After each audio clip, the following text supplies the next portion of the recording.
Good afternoon, everyone, and welcome to our regular council meeting of Wednesday, September 17th, 2025. I will now call the meeting to order, and we acknowledge that we are in Mi'kma'ki, the ancestral and unceded territory of the Mi'kmaq people. Administrative and procedural issues, item 2.1, approval of today's agenda, and I'd ask for a motion to approve the agenda as it's been presented, Councillor Lockhart, seconded by Deputy Mayor Gould. All those in favor signify by saying aye. Aye. Contrary minded? Motion is carried. Thank you very much. I'll direct 2.2, declaration of conflict of interest. As per the Municipal Conflict of Interest Act, members are required to declare a conflict of interest prior to any discussion on the matter. 2.3, approval of minutes. Recommended motion is that the minutes of the June 11th, July 16th, August 27th special council meetings and the June 25th, 2025 regular council meeting be approved. Somebody be having moved by Councillor Strong, seconded by Councillor Redmond. All those in favor signify by saying aye. Aye. Contrary minded? Motion is carried. Thank you very much. Recommended motion is that the minutes from February 26, 2025 emergency meeting and special council meeting be approved. Somebody like to make the motion? Moved by Councillor Lockhart, seconded by Councillor Hotelling. All those in favor signify by saying aye. Aye. Contrary minded? Motion is carried. Thank you very much. Business arising, 2.4. Mr. Harrod, our CAO, will lead us through this. Thank you, Your Worship. Business arising is begins at page 21 and continues to page 23 of Council's information package. On page 21, the items from the special council meeting on August 27th. Items 1 through 7 are all complete and are detailed there for you. Moving on to page 22, ongoing action list from previous meetings. A number of these are complete, but a number are still in progress. Title search on a property in Spring Hill that we were attempting to offer for sale is still in progress. We're running into title issues. A demolition order, 191 McGee Street in Spring Hill, is the execution of that is still in progress. The building is down, but there's still materials on site. Swan Creek, designation of Swan Creek Protected Wilderness Area is still in progress. We're awaiting information from the province of Nova Scotia. I have the authority to sign it once we receive it, but we have not received it. Number 4 relates to Cape Dore, and part of that action has been taken. We are awaiting the completion of a staff and consultant risk analysis on the progress on the property, and that should come to council in the next month or so. Items 5 and 6 relating to a development agreement in Spring Hill and procurement documents for early capital projects are complete. Demolition of 2 South Street in Spring Hill is in progress. However, we are held up on the matter because the occupant of the property has applied for a judicial review of the order, and so that is in progress. I believe that there's a hearing on October 23rd in provincial court to hopefully bring some closure to that one. Demolition of 46 Church Street in Spring Hill is complete. The demolition of 3276 Highway 2 in Parsboro is in progress. Demolition of 11890 Highway 2 in Spring Hill, or outside of Spring Hill in Leamington, is complete. The building and collection of village rates for the villages of River Hibbert and Pugwash are complete. Second reading and public hearings for bylaws 2508 and 2509 are in progress. Those relate to the agreement with the town of Amherst for the mutual boundary change, and public hearing and second reading will not be scheduled until the Nova Scotia Regulatory and Appeals Board provides its decision on the mutual boundary change application. If that is a positive decision, then we would arrange for second reading, public hearing and second reading. Process in Amherst, I believe, is similar. The adoption of Council's 25-26 priorities are complete. An adjustment to the capital budget for fire apparatus is complete.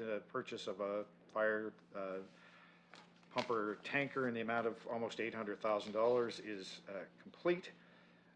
Parsboro water line replacement award is complete, and an arrangement with the Advocate and District Development Association with respect to receiving donations and making contributions to that project is complete.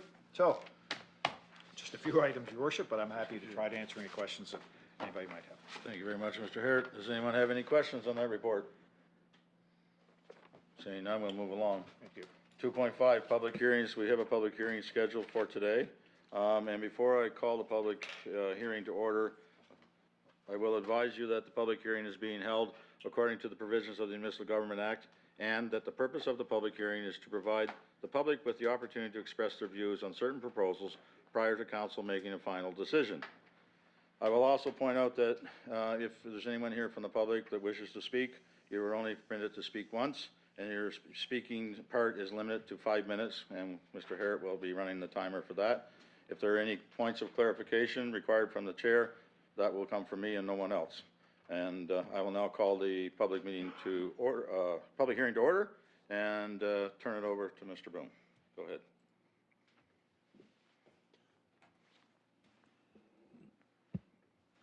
Thank you, Your Worship. Good afternoon, members of council, staff, and the public. This application has been before council at the first reading stage, so it's the application for an amendment to our land use bylaw 2510. We're rezoning a portion of PID 25127-630, which is adjacent to 399 Highway 3. It's in Oxford Junction area, and we're going from agricultural zone to rural industrial zone. So the subject property, as I mentioned in the opening, we're along the what's known as the Wyvern Road. Close proximity to the highway interchange, not far distance whatsoever. Proposed development does say storage of heavy equipment and heavy equipment parts, and that really stems around the definitions that we have in the land use bylaw. The proposal is really looking at smaller industrial trailers or open trailers that would be used for side-by-sides and ATVs. Some larger than others, some are enclosed, and some are open deck. So just for clarity, and for those that may be following the public hearing online, just wanted to make all aware of that stipulation. And in this case, Your Worship and members of council, it's only a portion of the parcel that's being rezoned for the actual business and for the use. So you can see on the drawing on the lower left, you'll see that it's just that one particular location that is being rezoned. Therefore, we're only asking to do the change of zone from the agricultural to the rural industrial on a portion of the PID. There's no intention to subdivide the land, but at this point, this sketch on the upper left-hand side was a drawing that was developed by Mr. Atchade, who's the property owner, as well as Mr. Thorpe, who's the applicant. Mr. Thorpe, Jason Thorpe, is here along with his partner and spouse, Jill, Thorpe. They both are looking to operate this business. So just wanted to note that the Thorpes are here, and there is no intention of subdividing the lot, as I mentioned. But the Thorpes, along with Mr. Atchade and his family, live on the adjacent property at 399 on the Wyvern Road in Oxford Junction. So gives you a little perspective on the neighborhood when you look at the air photo. There are some homes in the area. There's some seasonal homes and there's some permanent homes. Most of them are well set back from the road or well established with treed buffers and some green spaces between where the proposed development would go and where some of the homes in the area are. It is a rural road, but it's a well-established, well-maintained road, and as I mentioned earlier, very close proximity to the highway interchange.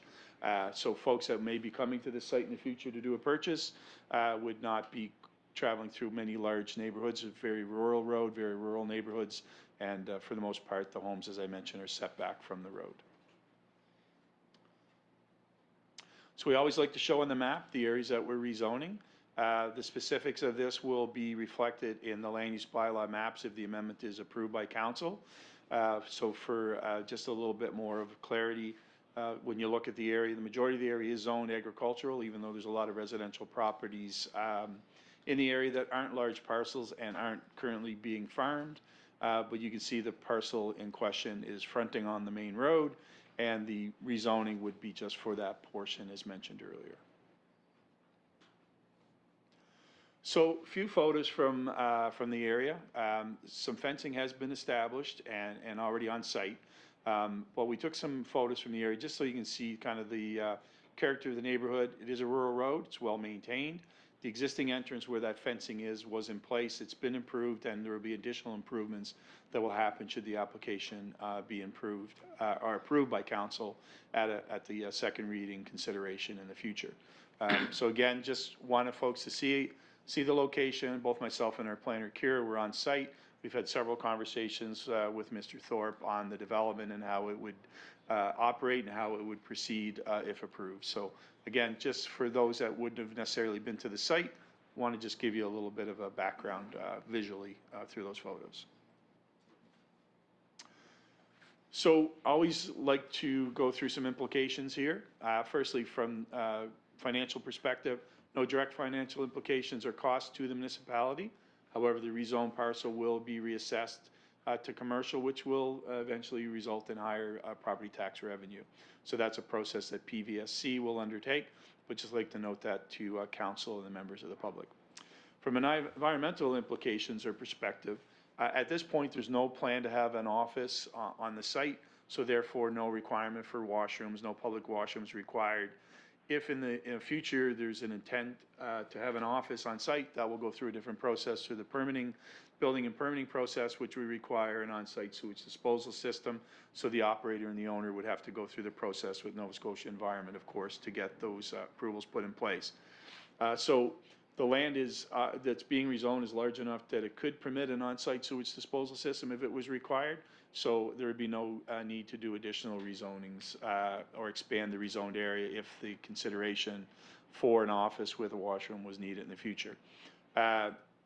It's a considerable distance from the nearby watercourse. The property does touch a watercourse, but where this location is to be rezoned is quite a distance from that watercourse and will be well outside of our watercourse buffers under the land use bylaw. So again, community engagement. So today, the public hearing is part of the process of rezonings and our planning process overall. So it was duly advertised in accordance with the Municipal Government Act. Your Worship, you already noted that the hearing is being held under the Municipal Government Act, but Section 209 requires us to do specific notices. So we do that notice on the website to meet the requirements of the MGA, and those notices were put on September 3rd. 2 weeks prior. In addition, we do still place an ad in the locally circulated paper, so there was a notice put in the casket on September 10th, actually talking to the applicants before the meeting. They said a few neighbors and colleagues had mentioned they'd seen it online in the casket, so we know it is getting circulated. And we also put a planning notice on the properties. That's something we do as part of our process. Again, not required, and I'm sure you're tired of me saying that every time. However, we do it because it's a way for local folks that travel the area to understand there is a current and active planning application. So that planning notice was actually put up as well a week in advance of this meeting. So, Your Worship, no motions to consider because it's the public hearing stage. Happy to answer any questions or clarify any points should it be needed. Thank you very much, Mr. Boone. Have there been any written submissions received? Your Worship, I did confirm with Kira we had not received any written or phone call submissions or emails. We did double check just prior to the meeting, but we had been monitoring our planning website and our planning email, so nothing specific to the application. Good, thank you very much. Is there anyone here from the public that wishes to speak? Hearing none. Any additional comments from the applicants? Your Worship, I had spoken with the applicants yesterday and prior to the meeting today. They're happy to be here to answer any questions of clarity, but didn't have a plan to present unless we had questions that I could not answer or if there was input from the public. So I think Jason and Jill are comfortable to let the process unfold unless there's specific questions of council. Thank you very much, Mr. Boone. Any additional questions from councilors? Seeing none, I will now close the public hearing. Thank you very much, Mr. Boone. Thank you, Your Worship. Move on to the next one here. Where's it at? Okay, just hang with me here. 30. Should be all right here, starting here, right? Yep. Okay. So the first one's gonna be, wow. Yep. Mr. Cole, come ahead. Item 2.5.2, demolition hearing for 2628 Highway 242, River Hibbert. I will now call the public hearing to order for the demolition of dangerous or unsightly premises and call on Mr. Cole, our director, to give background Information, recommendations, and identification of the property, please. Thank you, Your Worship. This application, Your Worship, before council is for a demolition order in relation to the buildings located at 2628 Highway 242 in River Hibbard. The PID and tax numbers are on the request for decision. This is a former garage facility. I was confused about which one. This is not the garage. This is a former residential dwelling. I thought it was at the wrong spot in the yeah. process here, so. Over the course of the last number of months, there's been quite a bit of communication with the owner of the property.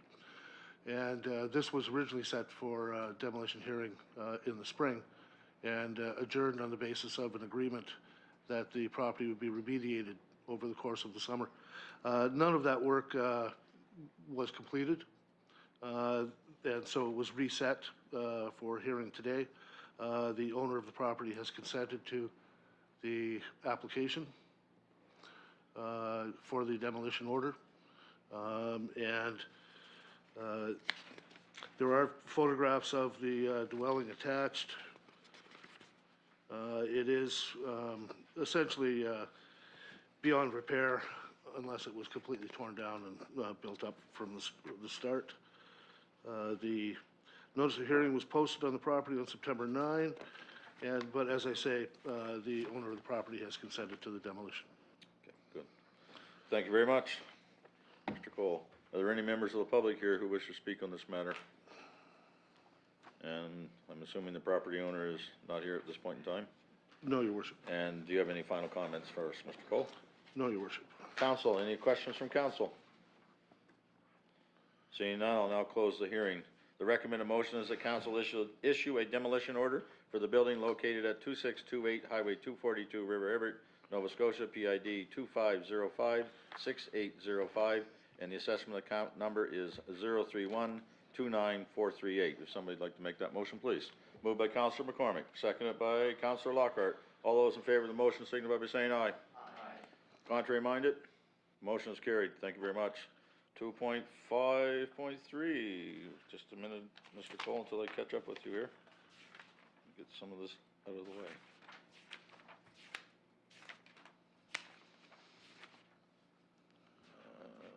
Is that it there?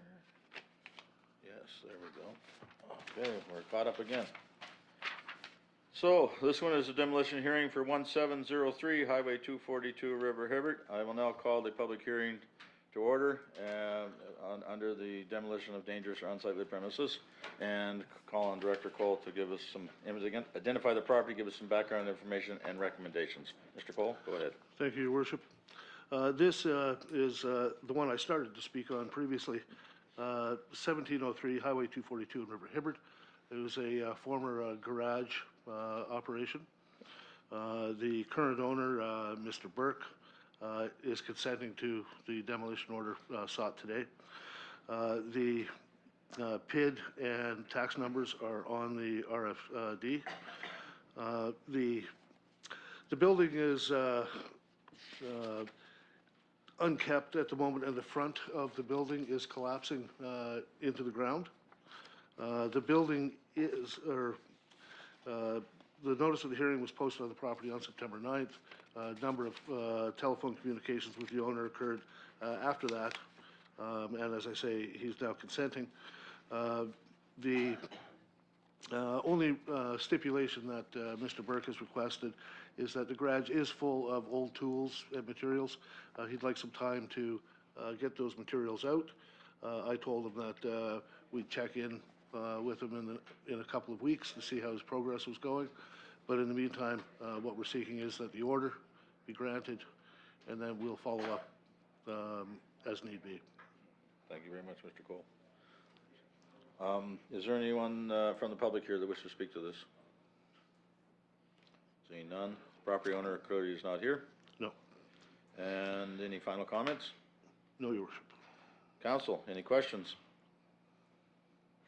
Seeing none, I'll now close the hearing. The recommended motion is that the council issue a demolition order for the building located at 1703 Highway 242, River Hibbert, Nova Scotia, PID number 2505-5674, assessment account number 037-27408. If someone would like to make that motion, please. Moved by Councillor Fromm and seconded by Deputy Mayor Gould. All those in favor of the motion signify by saying aye. Aye. Contrary minded? Motion is carried. And we'll move right along to page 65 in the package here, Mr. Your worship, 2.5.4, 7 Church Street, the building has been demolished, so I presume we're going to delete that from the agenda. Yes, Your worship, the owner agrees to it. Perfect, thank you very much. We'll move along to 2.5.5, which is the demolition hearing for 103 Water Street Pugwash. I'll now call the public hearing to order, and Mr. Cole, you now have the floor. Thank you, Your worship. This is, as you said, Your worship, 103 Water Street in Pugwash, which was a former clothier and now a secondhand, used as a secondhand store. The building has had a number of deficiencies for a long time, including the most serious of which is the roof is compromised. To quote the words of the owner of the building, when it rains, one needs an umbrella inside. And the number of years of rain penetrating the roof into the upper floors has caused significant deterioration and mold to build up. There are photographs of the deterioration, including the support posts in the main floor bending off of plumb. There's an aerial photo of the roof showing that it's in extremely poor condition, which is obvious from the amount of rain that comes in. Anytime it does rain, there are photographs which include photographs of tubs collecting rainwater the last time it was raining in the building. Mr. Seidel, who's the owner of the building, agrees that the building should come down. There is currently a tenant in the building who was operating a used goods store out of the property. Earlier this week, we issued an order to vacate on the property because with fall coming and rains coming, it was becoming unsafe for the public to enter the premises. The issue that Mr. Seidel has is one of timing. He agrees the building should be demolished. He has asked for a couple of months to allow the tenant to get all of his goods out. And then Mr. Seidel apparently has goods in the building as well. We have not committed to the time frame, although it does seem reasonable to allow the tenant some time to get the material out. So my suggestion, Your Worship, is that the order be granted, and in 1 month's time, staff assess progress. If no progress has been made, we would proceed with the demolition. If there has been progress, we would be cooperative with the owner. Thank you very much on that, Mr. Cole. Is there anyone from the public that wishes to speak on this today? And is the property owner here? And No, wishes Your to Worship. speak? No. Thank you very much. Any final comments?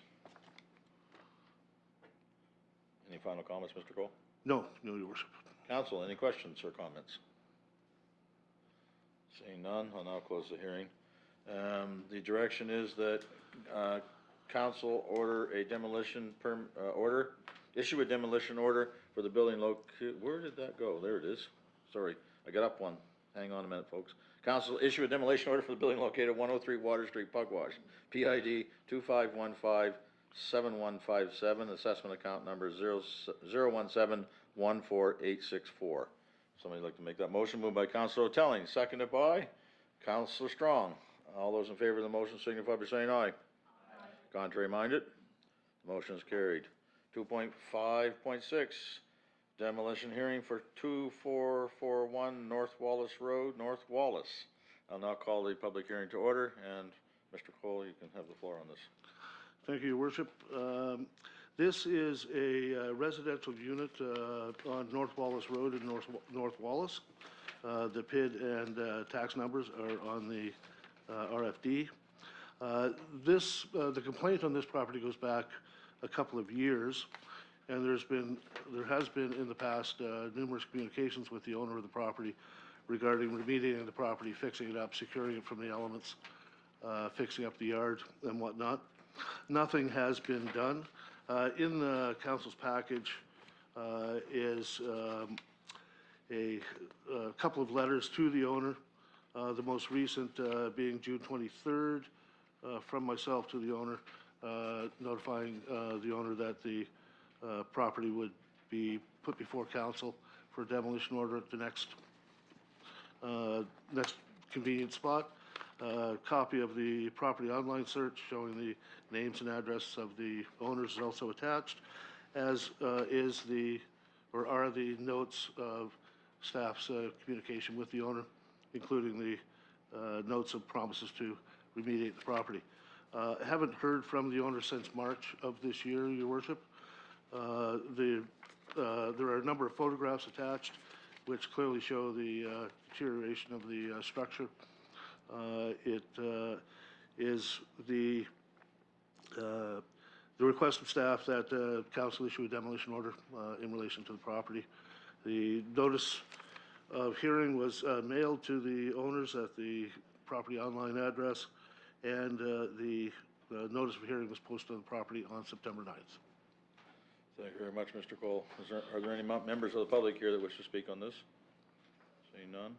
The owner is obviously not here. Not to my knowledge, Your Worship. Thank you. Any final comments, Mr. Cole? No, Your Worship. Any questions from council? Seeing none, I'll now close the hearing. The recommended motion is that council issue a demolition order for the building located at 2441 North Wallace Road, North Wallace, Nova Scotia, PID number 25172636, and assessment account number 037831111. If someone would like to make the motion, please. Moved by Councilor Redmond, seconded by Councilor O'Telling. All those in favor of the motion signify by saying aye. Aye. Contrary minded, the motion is carried. Thank you very much. 2.5.7 demolition hearing, 1261 Kerrs Mill Road, Wallace River. Thank you, Your Worship. That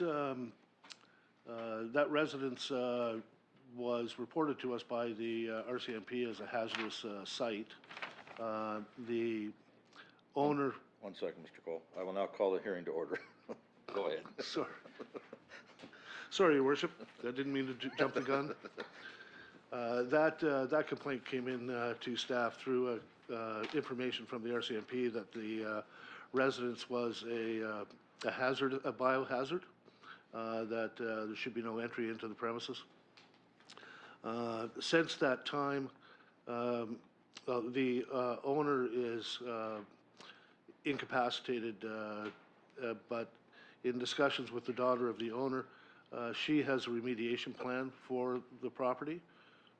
So in light of that plan, we've agreed to adjourn or ask that the application for the demolition order be adjourned to no fixed date, to give her an opportunity to do that remediation. The structure itself appears to be sound. It's an issue of the owner of the property hoarding goods, and there was a rodent issue and other things inside the property which caused the biohazard issue. The daughter of the owner thinks that could be cleaned up, and she's willing to undertake that job. So staff is in agreement with that, if council so directs. Okay, so shall we close the public hearing and vote, or are we just going to defer it?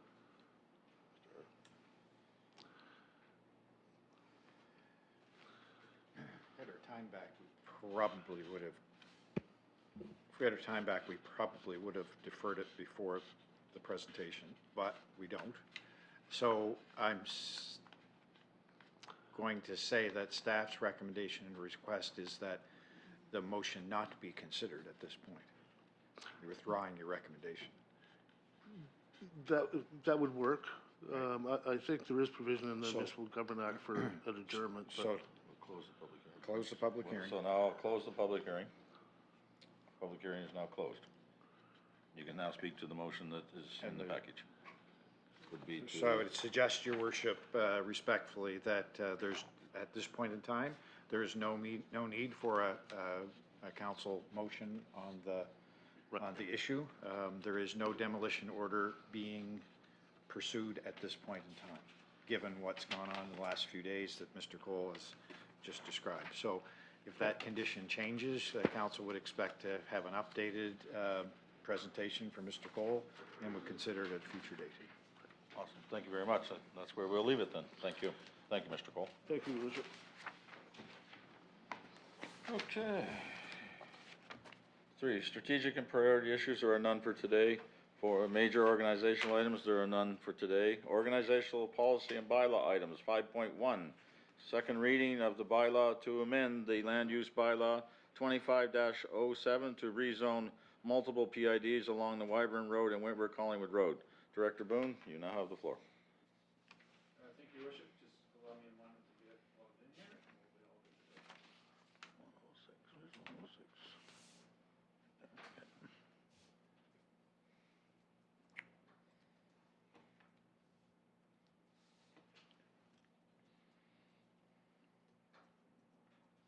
Great. Thank you, Your Worship. Good afternoon again, members of council, the public, and staff. Your microphone. We're good now. Good now? Yeah. Good afternoon again. Sorry about that. This is the application, continuation of the application 2507, which is the rezoning multiple PIDs, Collingwood Corner from agricultural zone to commercial recreation zone.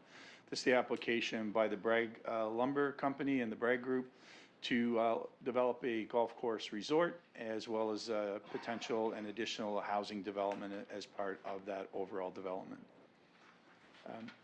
So as mentioned, Your Worship, this application has been before council at 2 previous occasions. First reading to give an overview, more detailed presentation and interaction was held at the public hearing stage. Your Worship, this application, as I mentioned, is multiple PIDs shown on the map. It has 2 zones. So the main zone, which is the rural resource. I had agriculture in my head from the previous presentation. Rural resource zone and going to commercial recreation zone. And the reason we're going to the commercial recreation zone is the most appropriate zone that will permit this type of development, where there's a combination of outdoor recreation, housing development, as well as potential for auxiliary services like restaurants, golf shop, etc. So the frontage is both along, there's some connections both along the Wyvern Road as well as the Collingwood Wentworth Road as well. It does have quite a presence along the River Phillip, as we discussed during the public hearing, and the watercourse shoreline buffers must be maintained as part of that development. As part of that, it also requires special development and special restrictions are in the flood hazard zone that overlays some of the rural resource zone as well. So proposed project is, as I mentioned, a golf course is the primary development, but with that comes along a clubhouse, restaurant, potential for some overnight accommodations, what we refer to in planning and building inspection as roofed accommodations, so essentially hotels and inns, as well as to the, you look at that development to the lower and right corner on that development, you'll see an area that's highlighted, hatched out, just below that red dotted line. That's an area where the residential development would occur within the development. So servicing of this project, Your Worship, would be on-site sewage disposal system, so all approved through Nova Scotia Department of Environment.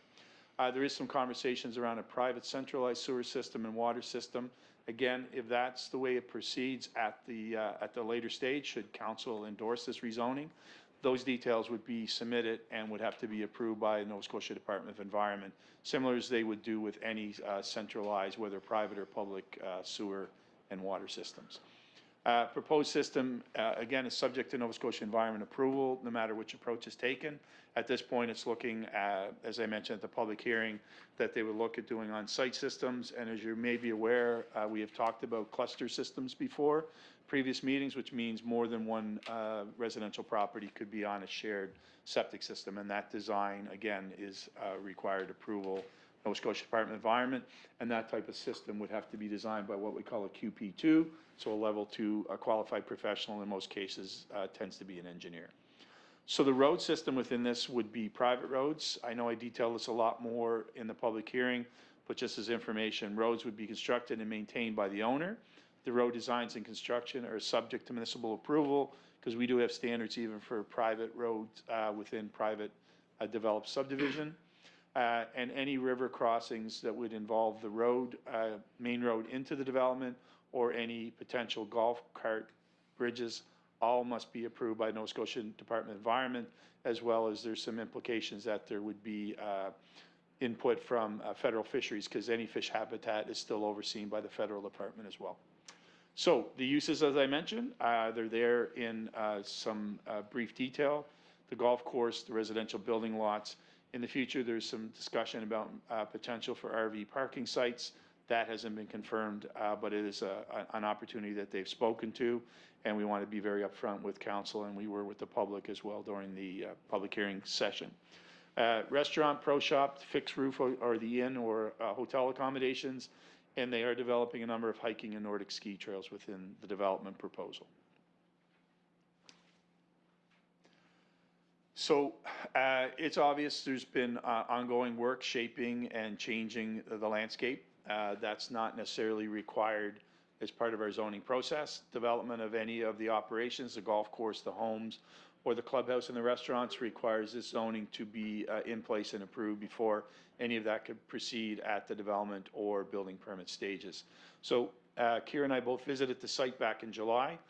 We did observe and were toured through the whole site with the project manager, Mr. Camp, who was here at the public hearing. And we, had a good feel for how they were dealing with the site. We firsthand saw the stormwater retention ponds that were directing any of the stormwater. We obviously have been lucky with the type of summer we've had when it comes to construction, not so lucky when it comes to wells and our woods being protected. But we did notice the site and how it was being controlled. I will talk a little bit more about that in the next slide. But in this slide, there were some concerns raised both in correspondence that we received, but also at the public hearing with regards to ATV and side-by-side trails, snowmobile trails. And this map we asked for from the developer to share at the public hearing. But just to reinforce what we've already talked about previously, is that the access to the trails will be rerouted, not closed off. I think that's an important thing to reinforce, Your Worship and members of council. So, as we do with every application, just wanted to let everyone see that the proposed amendments, the changes, current rural resource zone highlighted. It's a lot of PIDs on a map that has a lot of rural resource zoning. So what we did is highlighted and outlined in the heavy black to the left, and the lighter brown color would be the change to the rural resource zone. So multiple PIDs making the change, and that's all been part of the overall development as it's been proposed and presented to council and the public. So with this application, Your Worship and members of council, we have talked about some text amendments. So as part of this, we made some changes to section 12.5.2, the land use bylaw, which specifically notes parks as being a permitted development in the flood hazard zone. So Your Worship, I would suggest to council that parks within the flood hazard zone would have been an oversight in our original planning documents. It should have always been in there because we do control what happens within the flood hazard zone. And in this case, we thought a park is an appropriate use in there, but it was important to have that in this application. So we're using the application as a means to tidy up that text in that section. Furthermore, by doing that, section 13, which is where the definitions are, we defined the definition of park, because unbeknownst to us, we didn't actually have a definition of park in our land use bylaw. So that was, again, a text amendment to be very clear. And we were very specific in this about what can happen as far as development of any structures And that's really important when it comes to the flood hazard zone. So 20 square meter structure is actually the size that building permits are not required for if it's under that size, which is about 214 square feet. And it's any infrastructure that be necessary for the safe and accessible use of the land. So we only see the buildings that would go in that flood hazard zone would be similar things that might be a utility building, that might be helping with stormwater or distribution of any services that might be developed within there. So very limited, very restricted with that case. Next slide, Peter, please. Thank you. So implications, financial implications. River Herbert's obviously in an area that sees and supports tourism activity. There's a lot more that happens locally, but stay-at-home tourists are just as important as the ones that come from away and that travel this area. The development of the golf course would accommodate both the traveling public and support tourism, we feel. So this will help stimulate economy, but also it's important to note that the development would become a significant commercial taxpayer.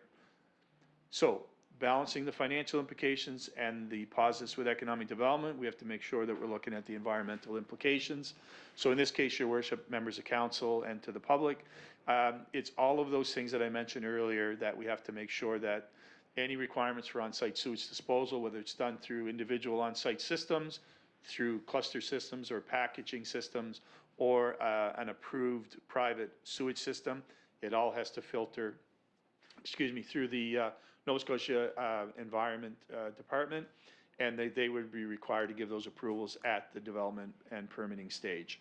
At the subdivision stage, stormwater drainage plans are required in order to do that. In some cases, we may enter a servicing agreement with the developer as required or permitted under the subdivision bylaw.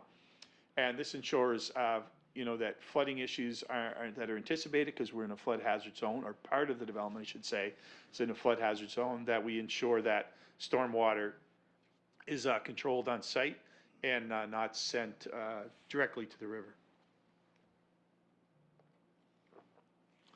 Wouldn't be the first time I talk too much. Excuse me. So portions of the property, as mentioned, still pretty dry, will be limited as far as development goes, which I mentioned earlier. And the application is proposing strategic placement of land uses in any structures, and the flood hazard zone, as I mentioned, is restricted in what can happen, as well as they have a complete stormwater management plan for this development. So this slide was provided by the applicant. As I mentioned, when Kira, our planner, and I were on site, we saw Strum Engineering and Strum Environmental on at least 3 occasions in our hour-plus visit to the site. So we know that they have presence with both their environmental and their design engineers on site. This plan, stormwater management, I thought was really important to re-highlight here. We had some other plans in the public hearing, but this is showing that they're conscious of how the stormwater is directed away from the river. They also have 2 stormwater retention ponds. During construction, they have silt fencing in place as well as what we call stormwater intercepting trenches. So those are trenches that are only built during construction that capture any water that might make its way towards the river. So I guess, Your Worship, what I want to stress here is that they have a plan in place and specifically around stormwater retention and stormwater drainage and how they deal with that. While we're still in the environmental section, I just want to note during the public hearing, I think the applicant, represented by Mr. Camp, had a gentleman, Brent Locke, that was here from the North Shore River Restoration Association. I think he was noted in the meeting. And Mr. Locke and his group are also working with the Nova Scotia Salmon Association. And there's been some correspondence that's in your package that shows how those 2 groups are working together to make sure that there's projects and plans in place to protect the river, but also work that will be done to enhance some of the river habitat around all species, but specifically around the salmon. So I think what's come out of this is the Bragg Group has engaged with North Shore River Restoration, but they also have connected all of the pieces with the Salmon Association as well. So community engagement. The beauty of the planning process, it does require the community to get involved and have engagement. Specifically at the public hearing stage, we heard from a number of presenters, but we also had a substantial number of submissions that were received. All of those were in your package in this report. Some of them didn't make the public hearing package, because a lot of them were coming after the report had been completed. So, Your Worship, I think during that public hearing, I made it clear to the public and to council that those would be included in your second reading package, which you have, so therefore the package, I apologize, was a little larger, but I think it was important to have those comments in the package. So, public hearing was held in accordance with the Nova Scotia Municipal Government Act. Notices were placed on the website. Just to reinforce, we had 2 planning notices signs put up, one on each of the roads that the development fronts on, as well as prior to the public hearing, we got as many of those comments to council as we could. And then as part of your second reading, we've created a staff summary package that allows you to look at all of the comments and submissions that were made, and a summary of those just for this presentation. What we heard in those comments and what we read was concerns around protection of the river, which I spoke to moments ago about the work that the applicant's doing with those 2 associations. Impact the neighborhood character, right? So not to change the complete character of the neighborhood, and to make sure that impacts on the ATV trails and snowmobile trails are considered, because that was something that one of the members of the public specifically spoke about, and we heard in some of the correspondence. So those were the 3 highlight main comments we heard from the public that we wanted to comment a little bit more at this meeting, Your Worship, just because that information came. In your packages, we have comments that we received up until when the report was completed mid last week. We have not received any additional comments since that time. So I want council to be aware of that as well. So I think I've said enough, and it's an important project. We had a lot of community input, so I thought it was important at the second reading, just probably a little more detail than I might normally have done. But at this point, Your Worship, the recommendation is before members of council. Happy to answer any questions or provide clarification. Thank you very much, Mr. Boone. The recommended motion is that council approve second reading of the bylaw to amend the land use bylaw 25-07 to rezone PIDs 2508-4906, 2526-8236, 2526-8228, 2526-8244, 2508-4880, 2508-4872, 2525-1463, 2546-8307, and 2546-8257 from rural resource to commercial recreation zone, and to amend section 12.5.2 of the LUB land use bylaw to add section C, park, and amend section 14 of the LUB to add the definition of park. If someone would be so kind as to make the motion. Moved by Councillor Lockhart, seconded by Councillor Strong. Any comments or discussion on this from members of council? I'll take it in order, coming this way from you, Councillor Telling. Go ahead. Thank you, Your Worship. As you all know, protecting the environment is a priority for me, and I feel, as I had stated at the public hearing, that a vegetative buffer would make sense to mitigate flooding and keep riverbanks and coasts intact so we don't lose more of our shorelines. This issue has come up many times since the Coastal Protection Act was considered several years ago. I am aware that when a change of this magnitude is considered, time should be taken to research what they are and how they affect our residents, and should be known and thought through. I will be bringing to our council agenda in October a request for staff to give council a report on the benefits and effects of instituting a vegetative buffer in the flood hazard zone. Precedents of this nature are already in place within other municipalities, such as Lunenburg, CBRM, and HRM. And those can offer possibilities for our level of government to take action in protecting important waterways and coastlines. Discussing the request with the coastal adaptation staff at NSFM may also be an insightful approach.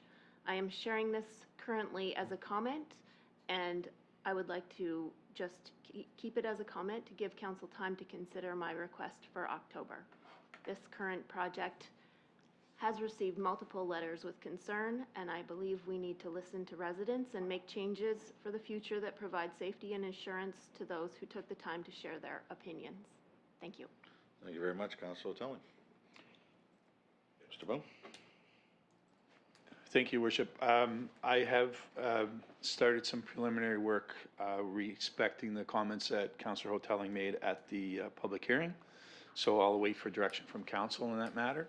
But I do want to note to council, it would have been in our departmental report, but the municipality applied for and was approved to be part of the coastal cohort study. So we have initiated that. Kira has brought that forward with Steve Ferguson. So we're going to utilize that opportunity to have that expertise to help us develop policy even as part of our plan review. So I just wanted to mention that, is that we keep an eye to this as far as policy goes. And this application, we made sure that those components were thought about and we respect the policy that exists. So, thank you. Thank you very much, Mr. Boone. Councilor Tilling, any further comments? Councilor Fromm, you're good? Thought you had your hand up. Councilor, Deputy Mayor Gould, go ahead. Thank you, Your Worship. Just a couple comments. I know at the public hearing I mentioned about the environment, and I know we don't control their inspections and their follow-ups, but I did, you did kind of indicate at that time you would be kind of talking to them. I just wondered, has there been any follow-up from them just to make sure things are on track? Your Worship, back to the Deputy Mayor, only very preliminary.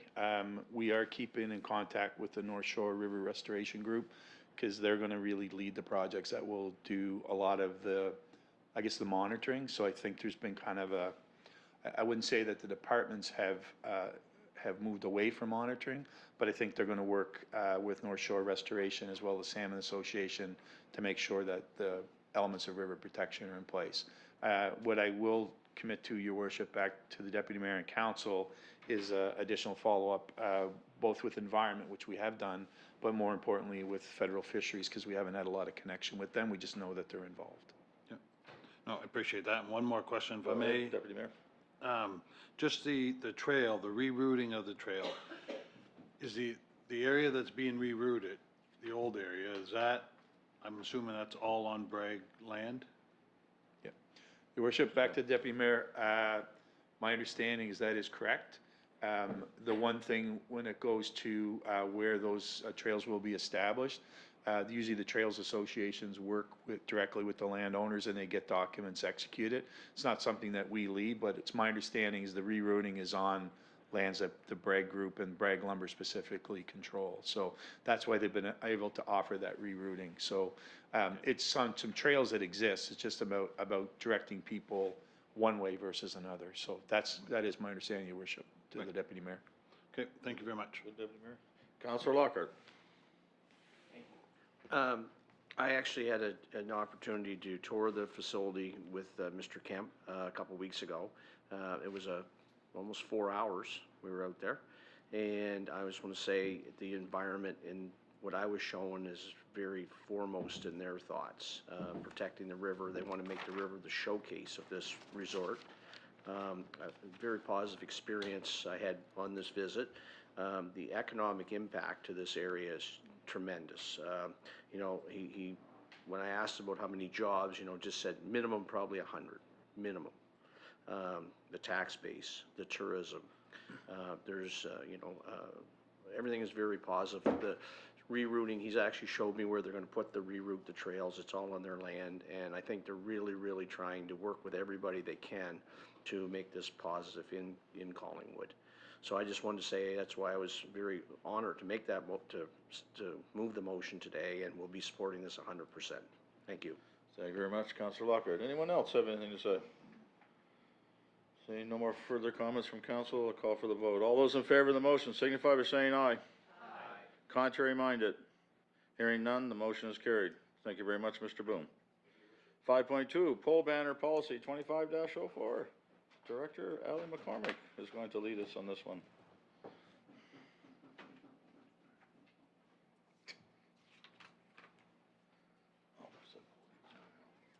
Thank you, Your Worship. Included in your council package, you'll find the proposed pole banner policy. As discussed during last week's Committee of the Whole meeting, the municipality receives requests from community organizations to install pole banners on municipally approved utility poles in the communities of Parrsboro and Spring Hill. We currently install graduate banners in Parrsboro and Spring Hill and veterans banners in Spring Hill. And with growing requests from other groups to use municipal poles, A former pole banner policy has been drafted to provide clear, consistent guidelines. The policy outlines application procedures, deadlines, installation periods, banner limits, and responsibilities for both the municipality and the applicant. And its goal is to support community engagement and promotion while ensuring fairness, safety, and effective use of municipal resources. And I'm happy to answer any questions from council. Thank you very much, Ally. Recommended motion is that council approve the pole banner policy 25-04. If someone would like to make that motion, moved by Councillor Fromm, seconded by Councillor McCormick. Any comments or conversation on this from council? Seeing none, I'll call for the vote. All those in favor of the motion signify by saying aye. Aye. Contrary minded, the motion is carried. Thank you very much. Thank you very much, Ally. 6.1, business issues, audited financial statements for 2024-25. Director of Finance, Amy Hurdle, and our ever-smiling auditor accountant will now lead us along. It's just the nature of the profession, Your Worship, we're always smiling. I'll take that with a grain of salt and throw some more salt on it, quite frankly, but I tend to think that Amy's accomplice is one of a kind. Thank you, Your Worship. I am here to present the audited financial statements, hopefully to get final approval from council.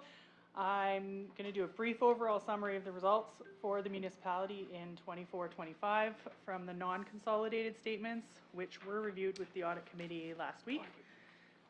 These results are included in the audited consolidated financial statements. Our auditor, Cindy Costin, with McIsaac Darragh, will do a brief overall summary of the consolidated financial statements, which were also reviewed with the audit committee last week. And then we will look for the motion. So at March 31st, 2025, the municipality had cash of just under 16.5 million. This is a decrease of about 1.8 million from the prior year. We've been focusing, as you all know, on some significant strategic and capital projects being completed, and most of that cash is to fund reserves. Speaking of reserves, the municipality had just under 5 million in operating reserves and about 10.7 million in capital reserves for a total of just over 18 million. Keeping in mind that we're 6 months into the 25-26 budget, and some of that was earmarked for projects for this year that we're in the middle of. There was a decrease in long-term debt of just over 1.3 million, no new loans, and we have about 14 million in debt. Again, keeping in mind about 7 of that is for Sunset and is offset by a receivable in other receivables. And the general fund overall surplus in 24-25 was about 2.8 million. This was a little bit higher than budget. Our revenue was about 800,000 over budget. Most of that was about 300,000 in interest, and a change in, or an increase in deed transfer tax over what we had budgeted. And expenditures were about 1 million under budget, primarily because the internet project, there's some delays in that, and so the payment wasn't made, and some other strategic projects that were not completed in the year. So overall, a good year, and I'll pass it over to Cindy. Thank you, Amy. So as Amy mentioned, we met with the audit committee last week to go over and I went over the audit findings letter, the management letter, and the consolidated financial statements. So today my plan is not to repeat the presentation from last week, just a few points on the audit, the auditor's report, as Amy's gone over the highlights of the financials. So the financial statements that you're looking at, the consolidated set of financial statements, are prepared on a consolidated basis and include the county operation, so all funds of the county, including the water utility. They include 100% of Cumberland Senior Care. They include Sunset up until the divestiture date at the end of August. And CJSMA is, there's a tiny bit of CJSMA in there, but there will be no CJSMA moving forward. If you have your package, page 1 of the package provides a summary of management's responsibility. That's a required report within the public sector accounting standards that I have to have the CAO and the Director of finance to sign. I brought that with me today if all goes to plan and these statements are approved. Page 2 has our audit opinion listed on it. And the audit opinion is what you are engaging us to provide. So if you look on page 2, under the opinion paragraph, it states, in our opinion, the accompanying consolidated financial statements present fairly in all material respects the consolidated financial position of the municipality as at March 31st, 2025, and the consolidated results of its operations and consolidated cash flows for the year then ended in accordance with Canadian public sector accounting standards. In other words, you have a clean audit report for the fiscal 2025 year end. I'm not going to go through the details of the financial statements unless anybody had any questions that they, and maybe Greg wants me to go through them, but if anybody had any questions from our last meeting, I will be happy to open up the floor to any questions. Thank you very much, Cindy. Thank you very much, Amy. The recommended motion is that council accept the recommendation of the audit committee and approve the audited financial statements for fiscal year ended March 31st, 2025. If somebody would like to make that motion. Moved by Deputy Mayor Gould, seconded by Councillor O'Telling. Any questions or comments from council? Seeing none, call for the vote. All those in favor of the motion signify by saying aye. Aye. Contrary minded? Motion is carried. Thank you very much. Your worship, just before we move on to the next item there, if I could just have 30 seconds. Said this at the audit committee meeting, but maybe a wider audience today. Just wanted to thank our finance staff led by Amy for their great work this year in getting the statements to this point, finishing them on time. This is the first year in a couple of years we've been able to submit them to municipal affairs before the deadline, which is a big deal, so we're happy with that, and thanks to the auditors for helping us along with that. So appreciate that. I think that adds on to our ultra early budget process this spring too. So we're certainly on the right track, and thank you very much. Council recognition, Councillor Lockhart, 7.1.1, that would be you. Go ahead, sir. Yes,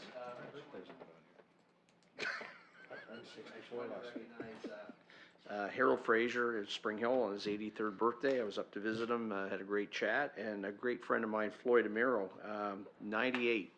And I would bet you he could out-shovel most of us in the room still. So really nice. And also wanted to recognize Laura Jones, longtime employee at Foodland, worked with my wife for many years, 35 years, just retired. She was the only original employee left at Foodland.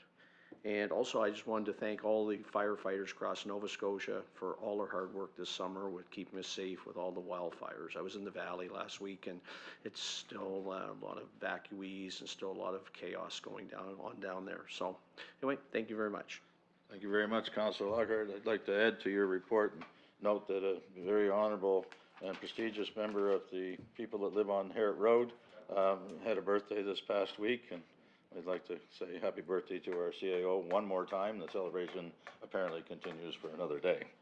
Thank you very much. No, we're not going to sing, please. The public does not deserve that. Motion to adjourn, please. Moved by Deputy Mayor Gould. We are now adjourned. Thank you very much, everyone.